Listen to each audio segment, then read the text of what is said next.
You're listening to the Better for America podcast, presented by AMAC, the Association of Mature American Citizens. Hello, everyone. I'm Rebecca Weber, and this is your AMAC podcast, Better for America. Today, I'm so excited. We've got a genuine leader with us, someone who really knows the ways of Congress, federal budgets, and everything from policy on blockchain, science, capital markets, and retirement security, technology innovation, and international policies. He is Congressman David Schweikert, and he serves on the Ways and Means Committee. He co-chairs a task force with the House Minority Leader and has pressed valuable legislation to completion. And he has a resume that spans the gamut.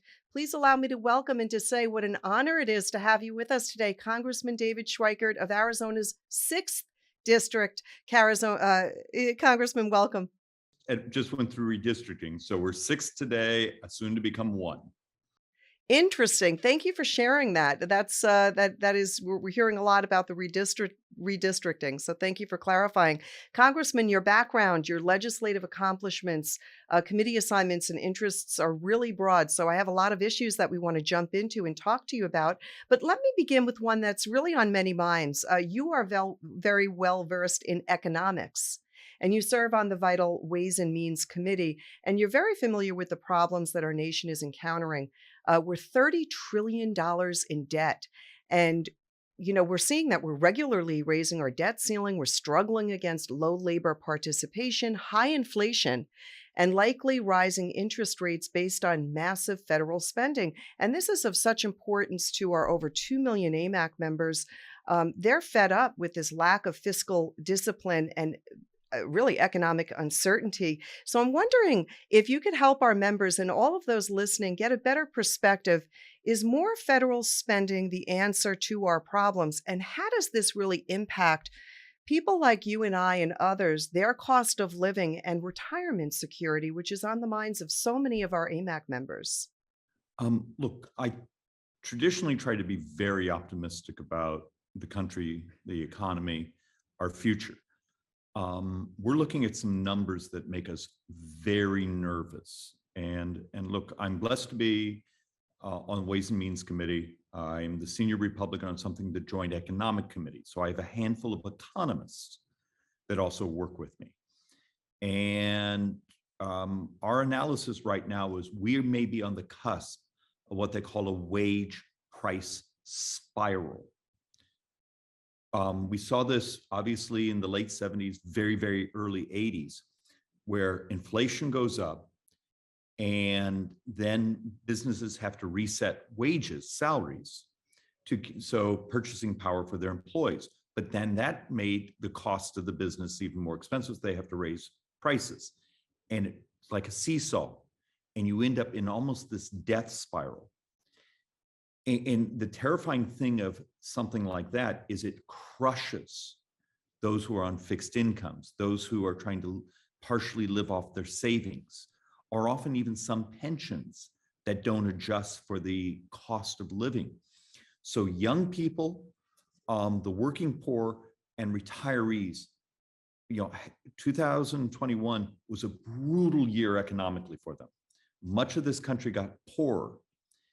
And if some of the data we're looking at, if we don't fix this almost immediately, it could be a very ugly couple years here. And we need to get our heads around this and start going at it immediately.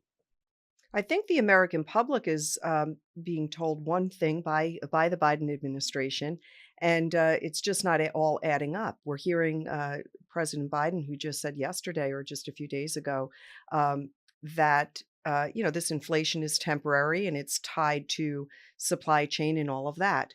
Can you explain why we're not hearing the same from the Biden administration? Are they sort of trying to dodge the issue of inflation altogether? It's a terrifying thing for the left majority, because once again, there's sort of policy set. There's sort of utopianism of spend massive amounts of money and that would buy prosperity. And then to face down, both even academics are now publishing papers saying that America American workers, American middle class actually were poor by the end of the year. But by the end of the decade, things like the Build Back Better plan will make workers poorer. And a lot of the folks on the left are having trouble because the math isn't fitting their political rhetoric.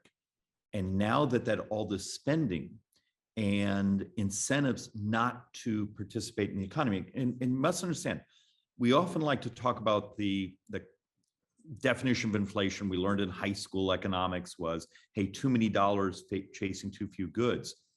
There's more to it. It's also when you're not producing enough goods. If we even think back to the first couple of years of the Reagan administration, many years ago, the last time we were sort of in this situation, we refer to what Paul Volcker did of dramatically raising the cost of money to slow down the economy. But we often forget there was also a large tax cut at that time to make the economy more productive. You know, the Reagan tax cuts of make more stuff, make it, create the incentive to go to work and be productive. And if you actually look at the real data, it was a combination of making money more expensive so it didn't chase so many goods, but also society, the country got much more productive because of those tax cuts. Could you imagine this administration proposing anything that would make us more productive as also a way to tap down inflation? And I think that's one of the reasons many of us are so worried right now. Yeah, and I think that too, some of the messaging that we're hearing, for example, President Biden said to the listeners that it was a trade-off, that while you might pay more at the pump and while you might pay more for hamburgers, you'll save big if you're putting your kids through school or if you need childcare. And this was the trade-off. And I'm thinking, well, geez, what about all of the America's seniors or those people who have already raised their children and won't benefit at that end? For those that are in fixed incomes, we are very concerned. We understand and recognize that money only spreads so far, and with rising costs across really all sectors, it is of great concern. So thank you, Congressman, because this expertise is so valuable. I do want to widen the scope just a little bit and turn to another issue that troubles many of our members, and I know that you know a great deal about this. As Congress struggles to find consensus, and sometimes current leadership really seems utterly disinterested altogether in consensus, many Americans struggle with the bread and butter issues: finding a job, managing high energy costs, food costs, and of course assuring that their kids and grandkids are getting the kind of education that parents and grandparents want. And here at AMAC, we're working hard to secure these constitutional rights: the right to speak, the right to worship without restriction of punishment, and all of our other rights. Now, do you think that if leadership in Congress changes in 2022, that there is hope to turn back this rising tide of unemployment, inflation, business bankruptcies, et cetera? Because we do feel that there's been a federal disrespect of our constitutional rights. And do demographic trends in America impact any of this? And if so, how? Can you speak to that? Look, I almost need a whiteboard for that question and about 6 hours of your time. But let's walk through a couple of the basics. And let's first do, and my answer is going to be pretty tough. We need everyone to buckle up. I believe Republicans will take the House back, but we won't control the presidency, and the Senate map is a really difficult map for Republicans to win. Right now, I think we will, but we got to understand it's going to be a brutal, nasty, vicious election cycle. Toughen up. But when we do take the House, the U.S. Constitution gives what leverage? It's the power of the purse. It's the power of spending. And if you don't like a policy the White House is engaging in, the House has to be willing to turn off the spigot of money. And that means there will be conflict. There will be threats of shutdowns. There will be threats of, going through some of what we saw in some of the early Obama administration, where the leverage a Republican House had over the government was the money. And a lot of Americans don't realize, but that was the power, the leverage our founding fathers gave, particularly the Ways and Means Committee, but the House of Representatives, to dial back the overreach, and in this case, the tremendous overreach of a leftist government. So be prepared. You've got to be willing to say, you care enough about your retirement, you care enough about your grandkids, you care enough about dialing back this lurch to sort of a totalitarian type of socialism. We need to basically turn off their ability to finance this chaos. The demographics are very, very important. And we got to deal with the reality. The United States is getting older very fast. We have about 10,300 Americans that turn 65 every single day. Fertility rates, our number of our children for the last decade, and particularly the last 2 years, has pretty much collapsed. So we're living in a world where Social Security, Medicare, the promises we've made as a society to each other, the financing of those is getting tremendously difficult. The best math out there says in about 29 years, we'll have $112 trillion of borrowed money. That's in today's dollars, and that's all publicly borrowed money. 75% of that borrowed money will just be the shortfall in Medicare. The other 25% is the shortfall in Social Security. The rest of the budget's balanced. So this debt explosion that's happening in our nation is our demographics, because somehow Congress didn't realize there was these things called baby boomers. You know, it's the absurdity of not understanding our brothers and sisters were turning 65. There's a way to make where you survive this curve, but it requires a vibrant economy, a society that's economically growing. And I'm one of those who believes growth is incredibly moral, because it takes the poorest of your brothers and sisters and makes them less poor and provides opportunity for everyone. But that's not what the Democrats are bringing us. Right now, the Democrats are bringing us, more poverty, more crime, and a future that's just not nearly as bright. Yeah, it's interesting how in the late 40s, we had 43 workers for every one person that was collecting Social Security. And today, I think it's 3 to 1. And as you mentioned, it's falling fast still. It's falling fast, and we don't see the birth rates. So we see this as a problem there's no quick fix here, and it's got to be looked at in the long term. Thank you so much. This is really important that folks understand. Yeah, but there please is elaborate. something that's incredibly hopeful, but you got to be willing to be a bit of a disruptor. And so many of your members, we're business people, are very thoughtful. So if I came to you tomorrow and said, hey, 3/4 of the debt we're going to pile on to my young daughter, but also that's a threat to your retirement, is healthcare costs. What are you and I willing to do to disrupt the price of healthcare? And the thought experiment's really simple and fairly crisp. 31% of Medicare spending is just diabetes. Put resources.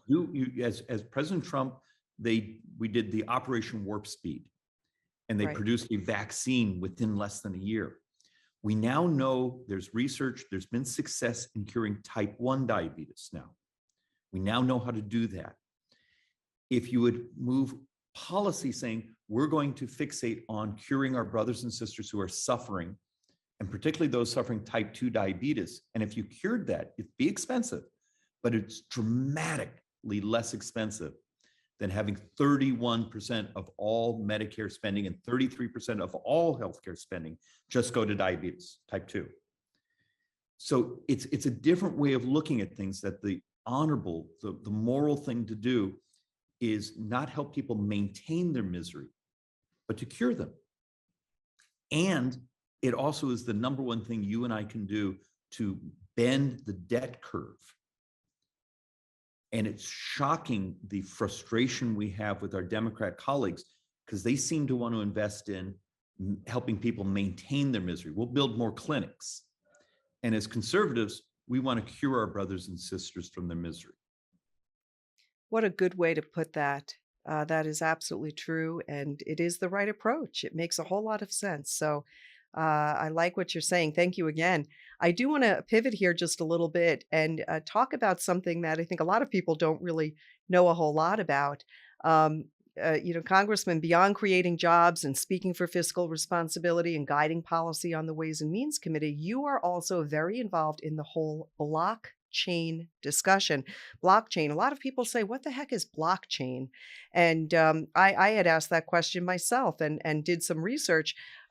I think Americans know a little bit about this, maybe from a practical or perspective, but help us, if you would, to understand what blockchain technology really is and how its appearance may affect the future, perhaps the future of every American.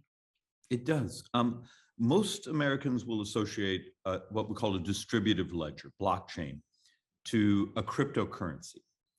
And my argument is there's so much more, because what would happen if you could have your ID in a place where it's absolutely secure, absolutely safe, absolutely protected, and you could create levels of permission about who's allowed to look at it, or an act that you want to put together your will, and you want to design it in a way where certain things happen and they also execute for a great grandchild that you've never met.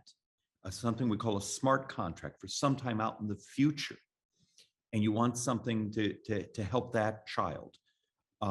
It's sort of building legacy. A blockchain is so robust, so safe, so secure, and you can build technology that does things such as this, but it can even be down to tracking the banana you bought, where it came from, the ship it was on, what store it went to, was there pesticides used, even down to your health records, keeping them absolutely secure, but making them available to you right on your phone. So it's finally a solution of a way to keep things safe that is almost impossible to be hacked.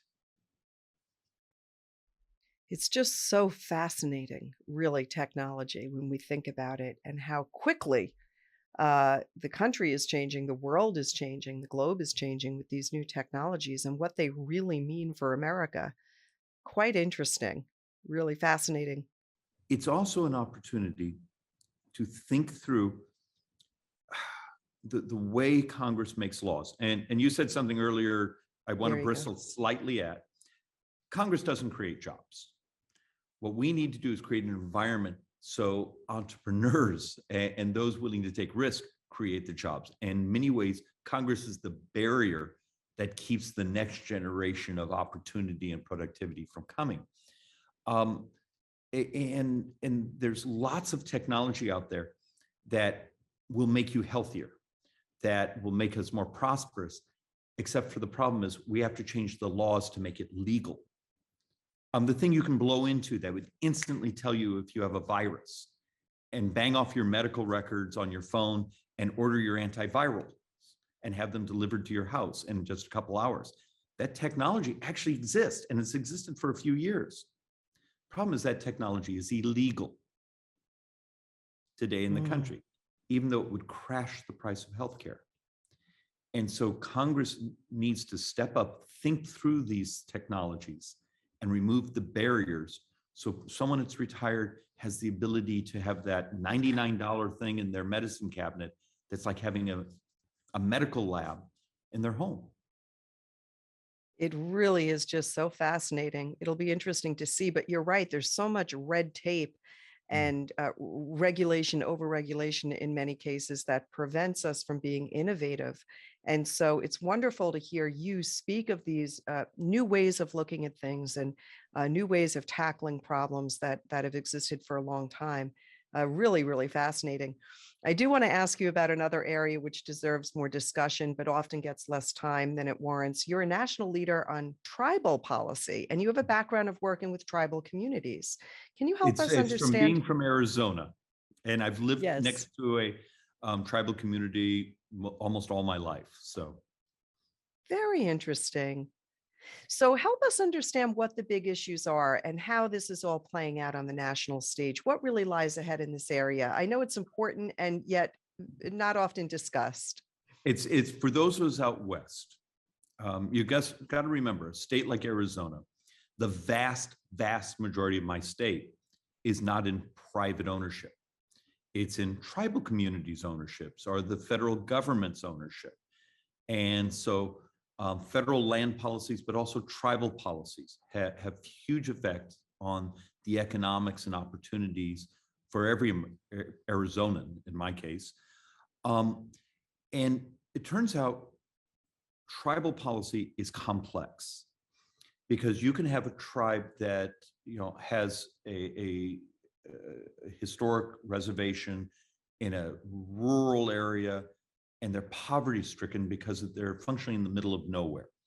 Their economic opportunities, the bureaucracy is so inefficient.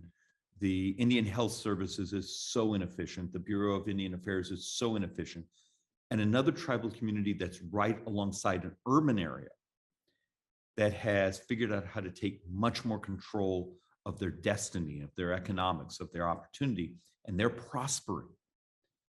And that's one of the great difficulties. In a state like Arizona, there's 21 reservations, 22 tribes, and you have to sort of think through policy that empowers them in a time of, as you were talking, technology, but dealing with my urban communities that are very different than, like the Navajo Nation, which is bigger than some states.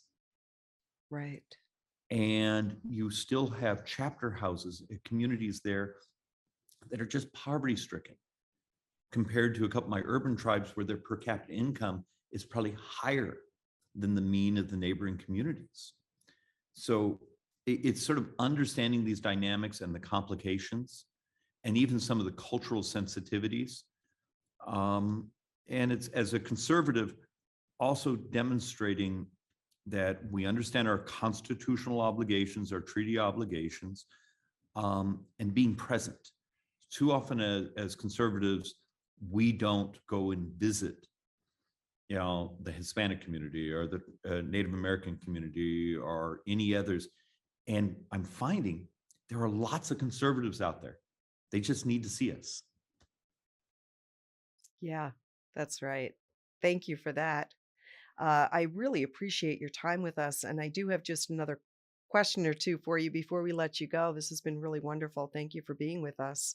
But we do want to talk about some of the areas that, and we've touched on this already, the areas that are impairing the private sector's ability to foster job growth and productivity. And you have taken a fresh look at many of these issues, and you're leading efforts to push in a number of ways these technological innovations as an answer to our stifling federal bureaucracy and overregulation. So that's really wonderful. But looking ahead, as you have helped us already do, let me turn for a moment to sort of raw politics, right? We're watching an increasingly desperate congressional leadership and unpopular White House try to push policies that most Americans do not want. Changing rules that have stood for more than a century, even trying to pack the Supreme Court. And I think so many Americans are impatient, really, waiting to see a return to real common sense, responsible accountability, really more humble government leaders. So I want to ask you two broad questions in closing. Congressman, do you think that 2022 could be the year that Americans regain control of the government, at least enough to stop bad things from happening, like a federal takeover of our elections that allow for fraud, that encourage fraud? Well, it's even worse than that. It functionally finances the Democrat Party. The voting rights bill is an absolute fraud, even in its title. Give me $200, the federal government's going to give me 6-to-1 money for my campaign. Same day registration, and then industrialized ballot harvesting. If you break apart their voting rights bill, it's not a voting rights bill, it's a Democrat empowerment bill. If they wanted to do voting rights, Republicans would stand up and be more than happy to work with them to protect the sovereignty of our ballot. That's not what the left is trying to do. They're fearful they're going to get crushed in this next election. It's Right. why so much money has gone to their special interest groups in the infrastructure bill and trying to spend it in the Build Back Better bill, the social spending bill. And now their voting rights bill, which is about empowerment of Democrats, not about protecting people in the country.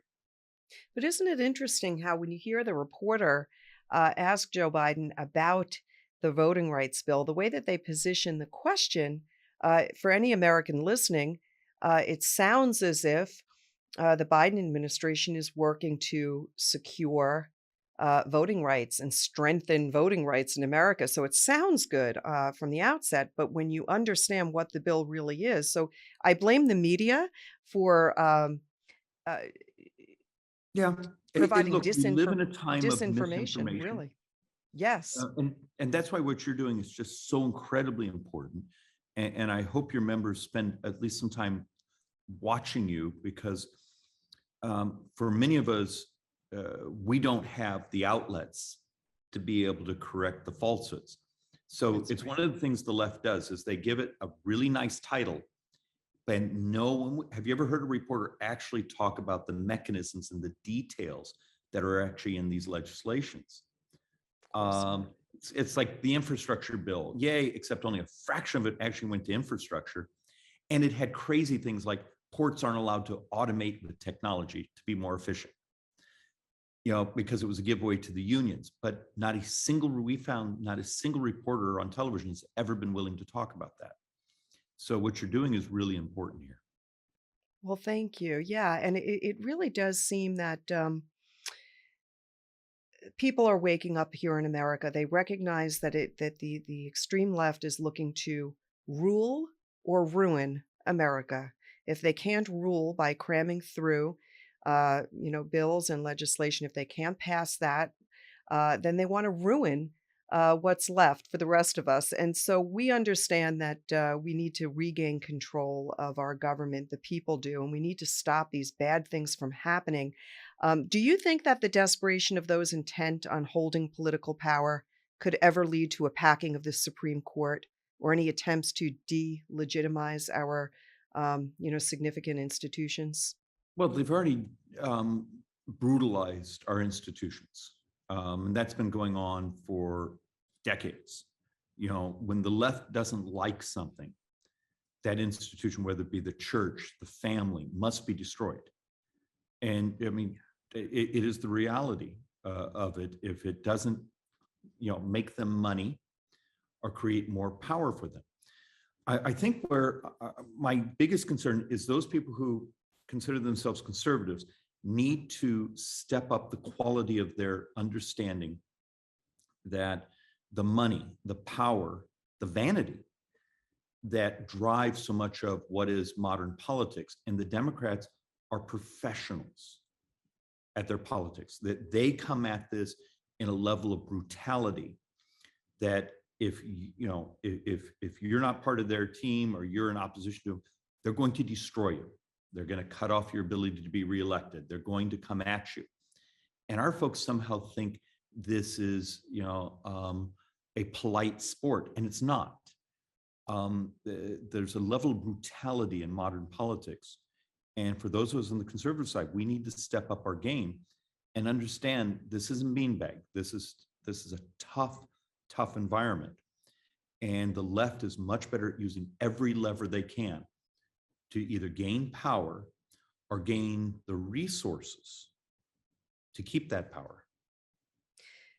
Yeah, and for our listeners, they understand we're dealing with a White House that had a terrible botched, debacle pullout out of Afghanistan, a White House that is turning a total blind eye to the horrid, uh, what's happening at our southern border here. We see human trafficking, drugs coming over the border, and just blatant, I don't know what you call it even. They're ignoring it. They're complacent. They don't want to talk about it. They're not getting asked the hard questions that need to be asked. These are our children. This is our future. We saw over 100,000 deaths from drug overdoses in 2021. Then we see a federal government that wants to impose more mandates. And 2020 was a tough year. 2021 was a tough year, also equally difficult. And COVID didn't help everything. So my final question to you, sir, is where do you see our nation headed as it relates to COVID? Will we ever return back to normal? Because I believe that the administration is going to use COVID as a reason to relax a lot of our voting laws, or push to relax these voting laws, because so you have to wonder. We've got to be smart about things and look for things for what they actually are. Okay, What are your thoughts on I need you to COVID? be Yeah. even more cynical. Mm. And I'm sorry to say No, it that way. yeah. Our listeners Much are of- right here with Much us, of sir. COVID Yeah. policy is about the money. The trillions of dollars that have been circulated, sent to certain special interests under the guise of COVID. We often don't talk enough about the money aspect of what's going on, then the power aspect, then just the cultural difference between someone that's on the left and someone that's on the right. The left operates in a much more fearful place. Yes. The classic example is, look at the car next to you, and when they're sitting in the car alone wearing a mask, you're probably seeing a Democrat. And it's just because of that fear. Back in December, I introduced a piece of legislation, and it's just interesting. It's just recently starting to get lots of sponsors because of what happened in Great Britain, that says, okay, you have vaccines, you have therapeutics, and now we have antiviral drugs. So you can do a home COVID test, you can take a antiviral and stay at home. We understand the disease well. It's time to declare the pandemic over. It's a nasty thing to get. We understand it now. We're not, we're not terrified of all of our medical institutions being overwhelmed. We understand it. It's no longer meets the definition of a pandemic. But by declaring the pandemic over, you take away the power from the bureaucrats. You also take away this stunning amount of money that's been being funneled into special interests all over the country. And so, shockingly, can you believe it? The groups that get the money are the ones running around Capitol Hill trying to keep the pandemic in place, the declaration of the pandemic. And those of us who would like our freedoms back, you need to declare it over. So don't fight this mandate or that mandate. Come up with a global solution. It is time to declare the pandemic over. Congressman, thank you so much for your time and for your depth and this thoughtful perspective, because really your experience and your leadership on issues, economic and cultural, as well as having a really strong grasp of our national political trends and concerns, it really is encouraging. And we would love to have you back with us when you have more time. I want to thank you for bringing a lot of light to these areas. They all deserve more attention. You're very kind. And so we will continue. That is AMAC. We will continue to be sure to bring back to you important breaking news. Go to our website, amac.us. Download the AMAC News app. We've got so many great news stories out there. If you're not getting them, be sure to download the AMAC News app. And you can watch, you can like, you can listen to this show. You can share it with friends right there from your smartphone. So thank you for tuning in today. For all of you listening, we appreciate having you here with us. My name is Rebecca Weber. This is your podcast, Better for America. Thank you for being here. God bless you and have a great day, everyone. Thank you for listening to the Better for America podcast. To learn more about AMAC and all it has to offer, visit us at www.amac.us.